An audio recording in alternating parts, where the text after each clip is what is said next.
Texas Senator Ted Cruz joins us this morning. Mr. Senator, the president could be embarrassed big time by pro-Hamas demonstrators brought in as guests of congressional Democrats.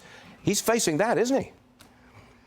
Well, he is. He's facing his own party in disarray because the radical left has gotten so extreme on the issue of Israel. There's a profound anti-Israel movement in today's Democrat Party that is really disgraceful, and we see it at elite universities. We see it in the halls of Congress, and it's just one manifestation of how extreme this Democrat Party has gotten. You know, this is not your grandfather's Democrat Party. This is not, where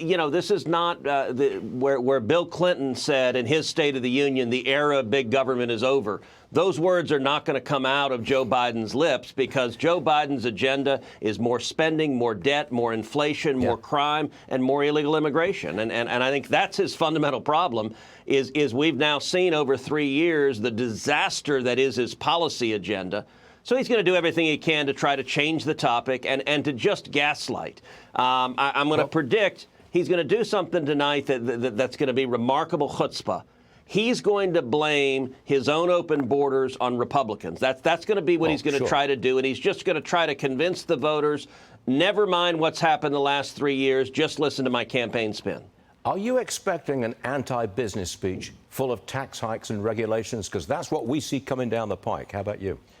Well, look, I don't know that he will own that as much. I think instead he will just try to argue that things are better than they are, that everyone who's struggling to pay the bills, that's struggling to pay the rent, that's seen mortgage rates skyrocket, that you're just wrong. Your life is better than you think it is, and things are hunky-dory. He's also, I think, going to talk a lot about democracy and saving democracy. Ironically, while he's refusing to debate Donald Trump and while Democrats have spent the last 3 months trying to throw Trump off the ballot to stop the voters from voting for his opponent.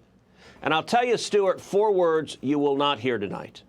You will not hear him say the words Laken Riley, and you will not hear him say the words Jeremy Caceres. Laken Riley was a beautiful 22-year-old woman, a nursing student in Georgia, murdered by an illegal alien that Joe Biden released. Jeremy Caceres was a 2-year-old little boy in Virginia, murdered by an illegal alien that Joe Biden released. And he will not say either one of those names. He doesn't want anyone to focus on how he's endangering the families of Americans across this country. Do you have a guest tonight?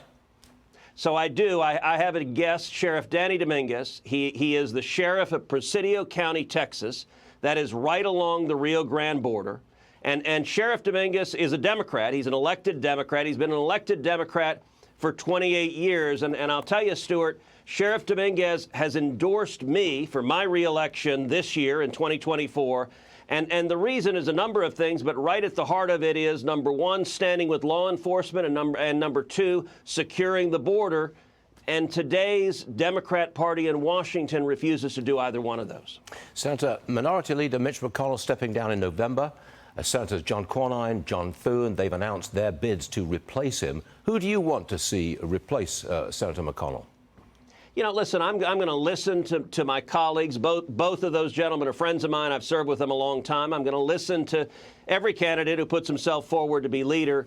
And what I really want to see, I think we deserve a strong conservative leader. I think we deserve a leader of the Senate that is focused on honoring our promises, doing what we said we would do. I'll tell you, Stuart, when someone is newly elected to the Senate or the House, the advice I always give them is just do what you said you would do. Whatever you told the voters in September and October that you were going to do, when you get there in January and February, just do that. And I think there's a lot of frustration across this country with career politicians in both parties who don't follow through on their commitments. I think Republicans in the Senate, I hope next year, we'll have President Trump in the White House, a Republican Senate, and a Republican House. And if and when we have that, we've got a lot of work to do to turn this economy around, to get jobs back, to lower inflation, to rein in crime, and we will secure the border and fix this disaster Joe Biden's created. It would be fun, though, wouldn't it? Republican White House, Senator. I know.